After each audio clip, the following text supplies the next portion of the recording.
नमस्कार दोस्तों, मैं हूं वंदना भारती और आप देख रहे हैं कमोडिटी इनसाइट्स। और ये है 25 जून का मिड डे एडिशन। आज इस वीडियो में सिर्फ और सिर्फ आपकी क्वेरीज पे बात होगी। यहाँ पे मैंने दो तीन क्वेरीज को सॉर्ट आउट किया है, जिसमें सबसे बड़ी बात है कि आप बॉटम की बात कर रहे हैं। और यहाँ पे इंटरेस्टिंग चीज ये है कि आप लोग यहाँ पे पैनिक होने के बदले में आप कह रहे हैं कि क्या ये जो गिरावट है यहाँ से एक्यूमुलेट किया जाए। और फिर ईटीएफ पे यहाँ पे काफी सारी चर्चाएं हुई हैं। इसमें सिल्वर में 235 की बाइंग की भी बात हुई है और 125 के करीब की बाइंग हुई है गोल्ड बीज में। और देखा जाए तो ईटीएफ में आपने कंसर्न दिखाया है, आपने फिजिकल बाइंग के बारे में पूछा है कि क्या हमें फिजिकल बाइंग करनी चाहिए। इसके बाद आपने रीजंस पूछे हैं और फिर यहाँ पे यह है कि क्या यहाँ पे बॉटम बनता हुआ नजर आ रहा है। इन सब चीजों पे हम बात करेंगे। और खासकर सिल्वर में सबसे ज्यादा पोजीशन आप लोगों की है। एक शॉर्ट, बिल्कुल ही शॉर्ट, मैंने एक यहाँ पे पॉइंट्स कलेक्ट किए हैं, वो जानना आपको जरूरी है। क्योंकि जब भी इस तरीके की मूवमेंट आती है तब हमें देखना पड़ता है कि कैटलिस्ट क्या है और किस वजह से वो मतलब की मूवमेंट्स आई थी और क्या यहाँ पे संभलता हुआ मार्केट नजर आया था। यहाँ पे 2011 से 13 का साइकिल हमें देखना होगा, 2011 से 13 का लेके वहां पे पीक बना था, ऑल टाइम हमारा बना था 49.8। इसको काफी ज्यादा टाइम लगा था ब्रीच होने में, यानी कि 2025 में जाके ये जो ऑल टाइम हाई था ये हमारा ब्रीच होता हुआ नजर आया था। यहाँ पे भी आपको अप्रैल 2011 में एक मूवमेंट बनती हुई नजर आई थी। करेक्शन कितना हुआ था? 30% हुआ था इन अ वीक टाइम। और यहाँ पे $33 तक सिल्वर को हम लोगों ने आता हुआ देखा था। सिल्वर बहुत ब्रूटल कमोडिटी है, लेकिन हर साल जो इसकी मूवमेंट होती है वो बहुत शार्प होती है, चाहे वो अपसाइड हो या डाउन साइड हो। फैक्टर्स यहाँ पे क्या थे? फैक्टर्स यहाँ पे फेड का था। क्वांटिटेटिव ईजिंग जो हमारी हुई थी वो यहाँ पे विड्रॉ हुआ था, यानी कि यहाँ पे मतलब लिक्विडिटी आनी बंद हुई थी। प्लस यहाँ पे इंटरेस्ट रेट का एक अपसाइड था। और इंटरेस्ट रेट जैसे अपसाइड हुआ तो यहाँ पे यूएस डॉलर जो है वो स्ट्रेंथन हुआ। अब इस बार की हम बात करेंगे, फिर आगे बढ़ेंगे। इस बार भी हमारा ऑल टाइम हाई लग चुका है। पीक एटीएच कितना आया है? यहाँ पे $50 था, यहाँ पे $121.64, ये जनवरी 2026 में लगा। करेक्शन कितना आया? यहाँ पे 30% आया, यहाँ पे 50% आया, क्योंकि यहाँ पे बढ़त भी बहुत ज्यादा थी। अब यहाँ पे $60 के करीब यहाँ पे मूव करता हुआ दिखाई दे रहा है। उस समय फेड ने क्वांटिटेटिव ईजिंग किया था और यहाँ पे बंद किया था और यहाँ से इंटरेस्ट रेट बढ़ा था। अब क्या हुआ है? यहाँ पे हॉकिश व्यू आया है वॉश की मतलब तरफ से, और उन्होंने कहा है कि इंटरेस्ट रेट हाइक हो सकता है। इसकी वजह से क्या हुआ? Sharp upside in US dollar. और ये आपको पता है कि यूएस डॉलर में और किस वजह से हुआ? ऑयल की वजह से भी एक अपसाइड आया था। पेट्रो डॉलर एक्चुअली काम कर रहा था। अब एक्सचेंजेस की तरफ से इंटरवेंशन क्या आए थे जिसकी वजह से प्राइसेस यहाँ पे गिरी थी? क्योंकि कोई भी चीज 30% एक वीक में गिरेगी तो ये फंडामेंटल के हिसाब से नहीं गिरती, कभी भी इस तरीके की मूवमेंट नहीं होती है। सीएमई ने रेज किया था फ्यूचर्स मार्जिन को 5 टाइम्स इन 9 डेज। और यहाँ पे प्रेशर दिया गया था मार्जिन के थ्रू। हमेशा यही होता है जब एक्सचेंज यहाँ पे एक हथियार को अपनाती है, और यहाँ पे प्राइसेस क्रैश हुआ था। अब जब यहाँ पे 2026 का साइकिल आया, सीएमई ने यहाँ पे 15% के करीब यहाँ पे मार्जिन को बढ़ाया था। और आपने अब देखा होगा कि हमें उन्होंने फिक्स कर दिया है, पूरा नियम ही बदल दिया। अब उन्होंने मार्जिन को फिक्स करा और मल्टीपल टाइम्स यहाँ पे हम लोगों ने मार्जिन को हाइक होता हुआ देखा, और यहाँ पे मार्जिन कॉल्स आए और लॉन्ग लिक्विडेशन होता हुआ हम लोगों ने देखा। लेकिन इस बार एक बहुत बड़ा प्लेयर की यहाँ पे एंट्री होती है, चाइना रेगुलेटरी शॉक। क्योंकि 2011 और 13 में जब यहाँ पे सिल्वर क्रैश हुआ था, China was a passive consumer. वहां पे इतनी बाइंग नहीं होती थी, लो रिटेल लिवरेज इंटरवेंशन था वहां पे। रेगुलेटर्स ने बहुत ज्यादा इंटरवीन नहीं किया। इस टाइम उन्होंने मार्जिन हाइक करा है 140% से, और यहाँ पे रिटेल लिवरेज को मतलब बिल्कुल कम कर दिया है।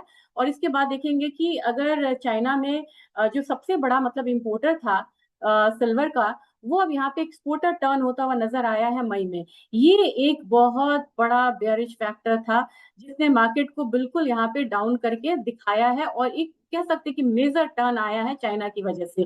जियो पॉलिटिक्स में 2013 में अगर बात की जाए तो वहां पे एंग्जाइटी था, पॉज हुआ था और कैपिटल एग्जिट हुआ था मेटल से। जबकि इस बार यूएस ईरान का जैसे ही टेंशन आया तो एक क्राइसिस कॉल की वजह से कैश पे आने के लिए लगभग हम लोगों ने 11.5% का बिल्कुल एक रेज होता हुआ देखा था सिल्वर प्राइसेस में। लेकिन अब यहाँ पे आगे का मुद्दा है कि आगे का मुद्दा यहाँ पे किस तरीके का हो सकता है।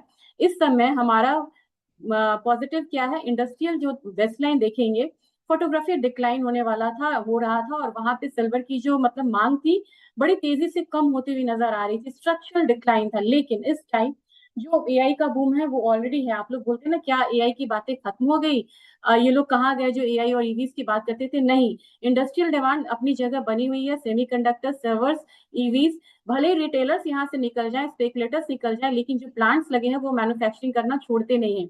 तो वो यहाँ पे ऑलरेडी है जो इसकी रैली को आगे कंटिन्यू कर सकता है। तो चाइना का जो मार्जिन क्रैकडाउन था और इनका जो नेट सेलर होना था, ये काफी ज्यादा प्रेशर डाला है यहाँ पे सिल्वर प्राइसेस पे। बट यस, यहाँ पे 55, $52, $57 ये एक रेंज रहेगा। इंस्टीट्यूशनल बाइंग्स जो है वो यहाँ पे नजर आएंगी वापस आते हुए। चलिए, ये एक अपडेट हुआ, मुझे देना बहुत जरूरी लगा था, इसलिए मैंने आपको यहाँ पे दिया है। थोड़ा सा वीडियो लंबा हो सकता है, लेकिन अगर आप यहाँ पे बने रहेंगे तो आपको सारी तरीके की जानकारी यहाँ पे मिलेगी, क्योंकि काफी लोगों ने बोला कि गोल्ड सिल्वर रेशियो पे अभी आपको यहाँ पे ध्यान देना चाहिए।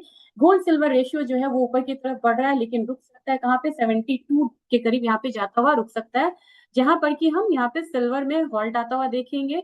और गोल्ड जो है वो थोड़ा सा मतलब कि थमता हुआ नजर आएगा, लेकिन सिल्वर में एक रिकवरी जब आएगी तब तेज आएगी, ये बात आपको मानना है। अभी नहीं है ऐसा कुछ भी, क्योंकि अगर गोल्ड 0.3% गिरा है तो यहाँ पे सिल्वर में 2% की गिरावट है, यानी कि अभी भी जब सिल्वर कमजोर होगा और गोल्ड मतलब कम गिरेगा, तो यहाँ पे $72, 72:1 यहाँ पे रेशियो आने की पूरी पूरी गुंजाइश है। अब यहाँ पे आप बोलेंगे रेशियो क्या है, जो नए हैं उनके लिए है ये है gold prices divided by silver prices, यानी कि रेशियो नीचे तो सिल्वर तेज, रेशियो ऊपर तो सिल्वर कमजोर, और अभी ये कमजोरी का इंडिकेशन दे रहा है।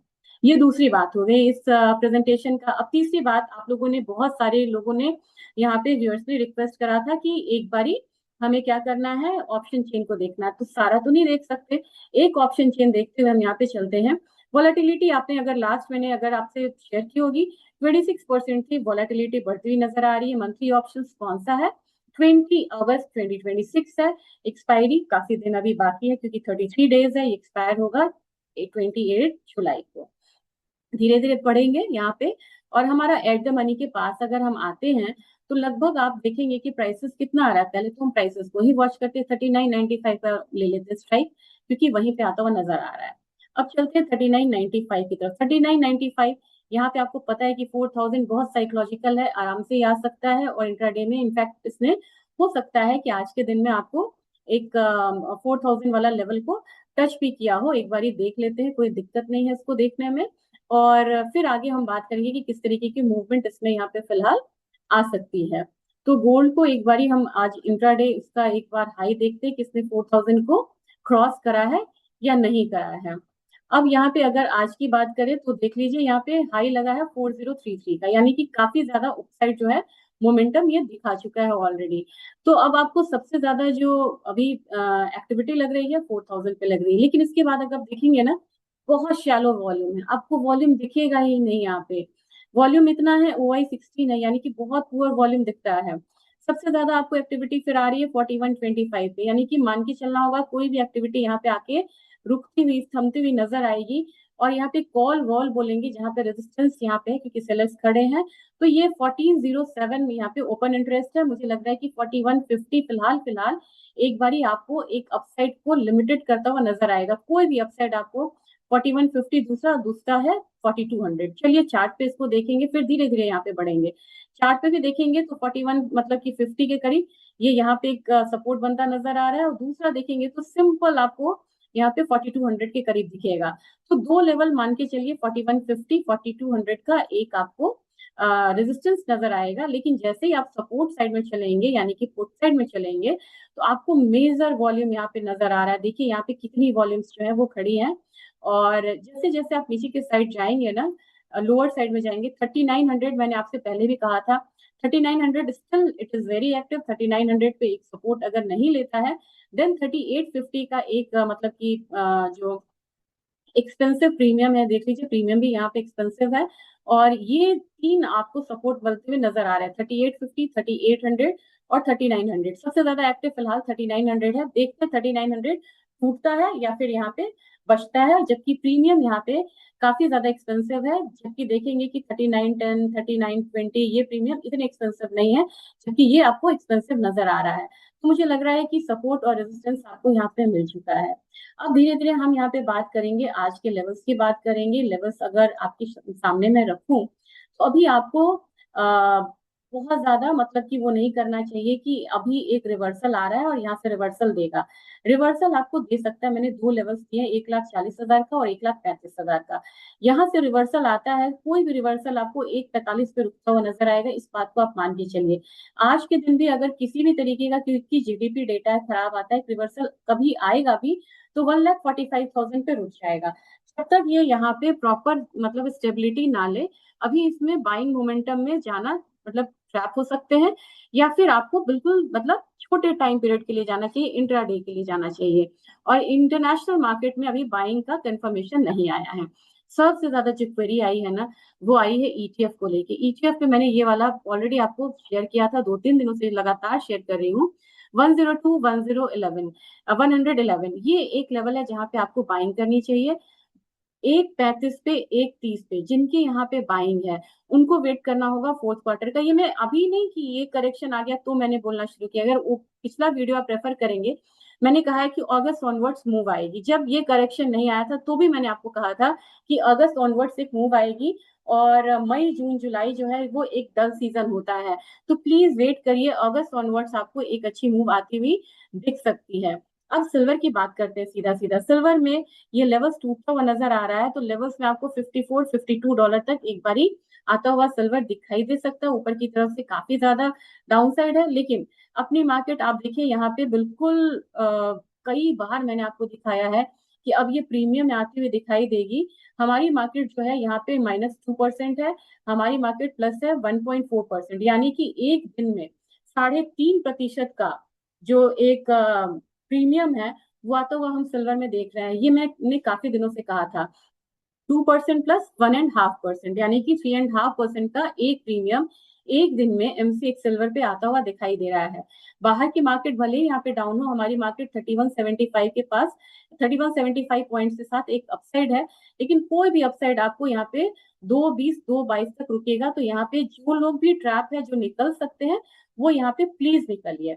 69.83, $70 से ऑफिशियली हम डाउन साइड ट्रेड कर रहे हैं फर्स्ट टाइम, तो मुझे लग रहा है कि अब आपको $67.5 का वेट करना चाहिए और डाउन साइड में ही बने रहे। और यहाँ पे मैंने कई बार कहा है कि 6500 का लेवल एक आ सकता है। एनजी में मैंने कल से ही कहा था कि आपको, मैंने सीएनबीसी पे भी यहाँ पे स्ट्रेटेजी दी थी कि एनजी एक अच्छी बाइंग है और $3.4 के करीब जा सकती है। जबकि अगर आप यहाँ पे देखेंगे, हमारे मार्केट में ऑलरेडी 310 से ऊपर हम लोगों ने इसे जाता हुआ देखा है। अब आपको यहाँ पे आवरली चार्ट मैंने आपकी कन्वीनियंस के लिए किया है, आपको सीधा सीधा पता चल रहा होगा कि बिल्कुल 315 के पास हमें यहाँ निकलना चाहिए। 315 पे आप निकलिए, ज्यादा इसे होल्ड करने की जरूरत नहीं है। आज के दिन एक नीजक रिएक्शन है, वो शिकारी आएगा जाल बिछाएगा, फंसना नहीं वाली बात है। बिल्कुल 335 आता है, जिन लोगों की अगर बाइंग है या जो लोग फंसे हुए हैं, जो निकल सकते निकलिए। लेकिन यहाँ पे हो सकता है कि एक बार यहाँ पे ट्रैप करता हुआ नजर आए। तो 335 मुझे एक अपसाइड लग रहा है, नीचे की तरफ 323 मैं अभी भी मुझे लग रहा है कि आ सकता है। जिंक में मैं यहाँ पे आपसे पहले करी थी कि एक अपसाइड आ सकता है, तो 356 तक प्राइसेस जो हैं वो धीरे धीरे 356 से लेके 362 तक मुझे लग रहा है कि एक रिवर्सल दिखाएगा। जबकि कॉपर में आप लोगों के बहुत सारे यहाँ पे कंसर्न्स आए थे, मुझे लग रहा है कि इंट्राडे में एक बारी 1264 तक आता है, और 1264 के बाद ये लेवल आने में इसको काफी ज्यादा स्ट्रॉन्ग न्यूज चाहिए। और इसे चाहिए क्या, इसे चाहिए इसमें फॉल डॉलर इंडेक्स में, जो कि फिलहाल फिलहाल डॉलर इंडेक्स में एक फॉल आ रहा है 2 दिन से, तभी यहाँ पे आप ये रिवर्सल हल्का फुल्का आता हुआ देख रहे हैं। और ये फॉल मुझे लग रहा आ सकता है 101.48 के करीब। अब आप बोलेंगे कल तो आप बोल रही थी कि 102 जाएगा या मॉर्निंग में 102 जाएगा, जाएगा, लेकिन हल्के करेक्शन के साथ जाएगा, एक बारी में नहीं जाएगा। तो आपको ये मान के चलना होगा कि आज थोड़ा भी दबाव मिलता है तो इस पे एक मतलब बाउंस आएगा, टेम्पररी बाउंस आएगा, तो सिर्फ 1264 तक ही एक अपसाइड का उम्मीद रखें। अब चलते हैं हम अपना हल्का सा, हम यहाँ पे energy counter, base metal counter, इन काउंटर्स के बाद कहाँ पे मूवमेंट है यहाँ पे एग्री काउंटर में, वो देखते हैं। मूवमेंट यहाँ पे डाउन साइड का ही है, 19,000 20,000 तक का, मुझे 19,900 से 20,000 का मुझे जीरा प्राइस लग रहा है आता हुआ। जबकि टर्मरिक में भी एक फॉल है, टर्मरिक में फॉल 15,800 तक धीरे धीरे आता हुआ दिखाई देगा, लेकिन पहला जो सपोर्ट रहेगा वो 16,100 का होगा। जबकि ग्वारगम की बात की जाए, ग्वारगम में मतलब तेजी टिक नहीं रही है, और धीरे धीरे ये अब, क्योंकि क्रूड में भी एक डाउन साइड आ रहा है, तो 11,225 तक आता हुआ दिखाई दे सकता है। ग्वारसीड जो है वो 6,000 पे आके इसकी रैली रुक सकती है, और आज बाय ग्वारसीड सेल ग्वारगम वाली स्ट्रेटजीज लग रही है। जबकि कैस्टर एक फॉल लेता है तो थोड़ा सा 7,050 की तरफ आता हुआ दिखाई दे सकता है। तो ये आज का एक अपडेट था। होप सो आप लोगों को अच्छा लगा होगा तो आप उससे ज्यादा से ज्यादा शेयर जरूर करिएगा। और मैं कोशिश करूंगी कि यहाँ पे कब आपको गोल्ड और सिल्वर में एक एंट्री मिलेगी वो लेवल्स मैं आपको प्रोवाइड करूँ। फिलहाल मुझे लग रहा है $52 जा सकता है अपने बाजार में। 2 लाख से 2,10,000 रखिए। और इंटरनेशनल मार्केट में गोल्ड 3,900 मुझे लग रहा है, 3,900, 3,850, और उसके बाद मुझे लग रहा है कि 1,35,000, 38,000 एक अच्छा रेंज रहेगा जहाँ पे कि आपको पोजीशंस बनानी चाहिए। अगर वीडियो अच्छा लगा हो तो ज्यादा से ज्यादा एक शेयर जरूर करिएगा।